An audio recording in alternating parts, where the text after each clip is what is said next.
Les marchés, très volatiles en ce début d'année, attendent impatiemment le fameux Liberation Day où Donald Trump dévoilera les contours de sa politique douanière. Dans cette vidéo, après avoir passé en revue les performances des différents marchés, vous comprendrez pourquoi ce fameux jour de la libération est si important pour les marchés, quelle est la réelle stratégie de Donald Trump et de son conseiller Stephen Miran avec cette politique de droits de douane, et enfin, nous verrons quelles sont les perspectives d'Ivesta et Sapiens à court et moyen terme.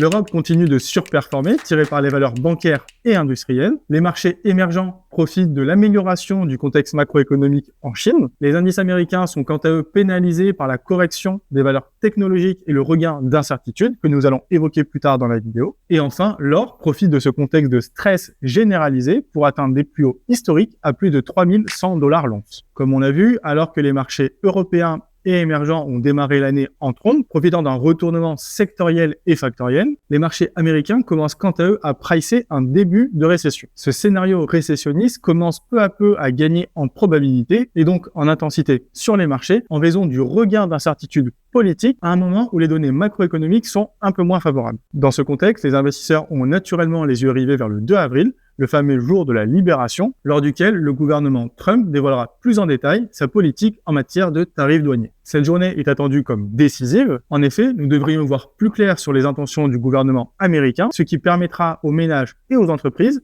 de connaître enfin les règles du jeu et donc de pouvoir s'adapter. Mais d'après Stephen Miran, ces droits de douane ne sont qu'un levier pour atteindre un autre objectif encore plus stratégique. Stephen Miran, qui est diplômé d'Harvard et a fait une grande partie de sa carrière en gestion d'actifs, a été désigné par Donald Trump pour prendre la tête d'un groupe d'économistes chargés de conseiller le président en matière de politique économique. La doctrine Miran propose une refonte majeure des systèmes commerciaux et financiers internationaux. Son objectif principal est de revitaliser l'industrie américaine et de renforcer la souveraineté économique des États-Unis. Pour ce faire, Miran propose de négocier une dépréciation coordonnée du dollar, permettant de corriger les déséquilibres commerciaux et de booster les exportations du pays. Pour l'heure, la pertinence économique de cette doctrine semble remise en question par de nombreux économistes, mais il semblerait que Donald Trump y soit particulièrement réceptif. Revenons sur les droits de douane et pourquoi est-ce si important dans le contexte actuel. Très simplement, les droits de douane fonctionnent comme des taxes appliquées sur les biens et services importés. Pour le gouvernement, cela fonctionne très simplement comme un impôt indirect qui vient renflouer les caisses de l'État. Le problème réside dans le fait de savoir qui s'acquitte de cet impôt. Historiquement, les études des précédents épisodes de guerre tarifaire ont montré que ceux-ci sont principalement payés par les consommateurs, pour qui les prix progressent, et par les entreprises, pour qui les marges diminuent. Évidemment, il y a beaucoup de cas particuliers en fonction des différents secteurs et du pricing power des entreprises, c'est-à-dire de leur capacité à répercuter ces coûts dans les prix finaux. Mais dans l'ensemble, l'impact global économique est naturellement négatif, raison pour laquelle les marchés s'affolent.